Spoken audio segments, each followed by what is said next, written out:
Assalamu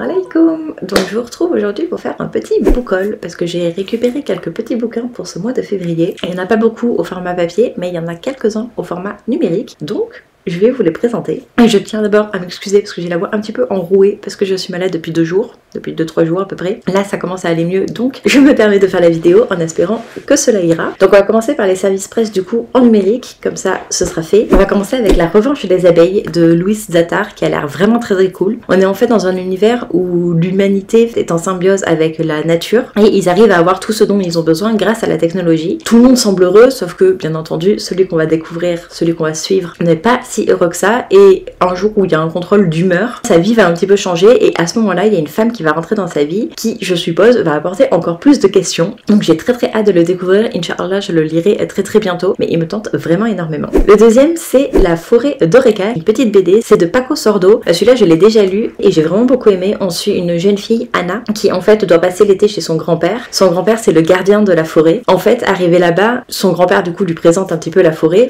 qui est un petit peu particulière. Il y a des arbres qui partent en balade, il y a les animaux qui parlent, il y a ce genre de petite ambiance que j'aime énormément découvrir, surtout en jeunesse. Et en fait, arrivé là-bas, donc au moment où elle lui présente la forêt, ils se rendent compte que l'esprit vraiment de la forêt n'est pas vraiment content que le grand-père amène sa petite fille parce qu'il considère que c'est un petit peu comme une trahison. Il y a des petites du coup mésaventures qui arrivent et j'ai plutôt bien aimé. Je vous en reparlerai très bientôt Inch'Allah, mais ça a été une plutôt bonne lecture, donc je vous la recommande dès à présent. Ensuite, Néasia, le premier tome de Tracy Grévin, que j'ai très hâte de découvrir, même si le plot en lui-même n'a rien de révolutionnaire. On suit 4 gardiens, Eléa, Layla, Aden et Oliver. Donc ils ont des pouvoirs hors du commun et ils ont été choisis par d'anciens dieux de la terre et de Néancia. Et en fait ils vont devoir collaborer pour vaincre le grand démon, bien entendu. Et ce chemin va bien entendu avoir des petites péripéties. Donc j'ai très hâte de le découvrir, même si voilà, c'est quand même une histoire qui a l'air très similaire à ce qu'on a pu déjà lire en fantasy, particulièrement jeunesse, mais ça me tente quand même énormément, donc j'ai très hâte de venir vous en parler.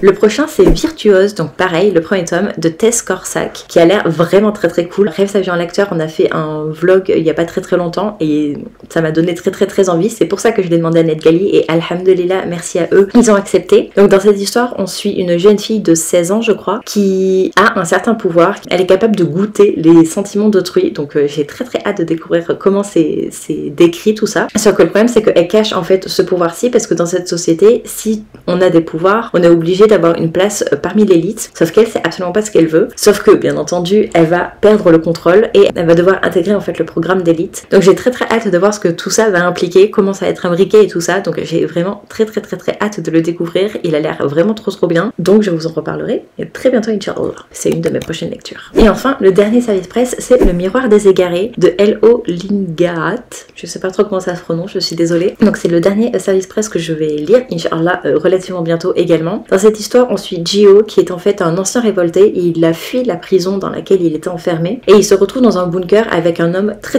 riche, et à devoir rechercher un artefact qui certes accorde un immense pouvoir, mais qui maudit également la personne qui l'utilise. Donc j'ai très hâte de le découvrir. Apparemment il y a plein de complots, de mystères et tout ça, donc c'est à peu près ma cam quand même, donc j'ai très hâte de le découvrir, et je reviendrai vous en parler Inch'Allah. Et donc ensuite on passe au roman que je me suis procuré. Donc il y a d'abord These Deadly Prophecies, donc une prédiction mortelle de Andrea Tang à la maison d'édition Ozu. J'ai très hâte de le découvrir. Dans cette histoire on suit Tabata Zhang, une lycéenne, une apprentie prophète, et en fait son maître prophète, donc celui qui était censé lui enseigner tout par rapport aux prophéties, est mort. Juste avant ça il a fait justement une prophétie sur lui-même en disant qu'il allait être tué par quelqu'un qu'il aimait énormément, et bien sûr elle va devoir enquêter parce que c'est elle qui est accusée pour le moment. Donc j'ai très hâte de le découvrir. J'ai eu un retour dessus seulement pour le moment, il était pas forcément positif, enfin il était très mitigé on va dire, donc j'ai très hâte de le découvrir pour me faire mon propre avis avant que justement, à force de cet avis négatif, narratif, je n'arrive pas forcément à le sortir de ma palle parce que je vais garder ça et je le sais, je me connais. Donc j'espère réussir à le lire très bientôt. Et enfin, le dernier c'est Elspeth et la malédiction du beau silence de Tristan Rouleau et Sarah Conradsen à la maison d'édition Le Lombard. Déjà, c'est la couverture qui m'a vraiment attirée. Je trouve les illustrations absolument sublimes. Dans cette histoire, ça a l'air assez mignon, mais j'ai peur que ce soit un tout petit peu trop cucu, mais je me suis dit, allez, on tente. On est dans un univers où en fait les hommes ont une malédiction qui fait qu'ils ne peuvent plus parler. Et on va suivre Elspeth donc, qui va essayer de libérer un peu les hommes de cette malédiction pour que son petit ami puisse lui dire je t'aime. Donc voilà, ça a l'air assez cute. J'ai très hâte de le découvrir. J'aime beaucoup les dessins pour le moment en tout cas. J'aime beaucoup les différentes couleurs utilisées. Je trouve que c'est très peps, c'est très mignon. Donc j'ai très hâte de le découvrir. Et du coup, c'est déjà tout pour les petits book hauls. Donc j'espère que cela vous aura plu. N'hésitez pas à me dire ce que vous vous êtes procuré en février. Si vous avez fait de belles découvertes, si parmi les livres que je vous ai présentés, vous en connaissez déjà, si vous les avez lus, n'hésitez absolument pas à papoter en commentaire. Et sur ce, je vous retrouve dans une prochaine vidéo. Je vous dis de bien faire attention à vous et des bisous.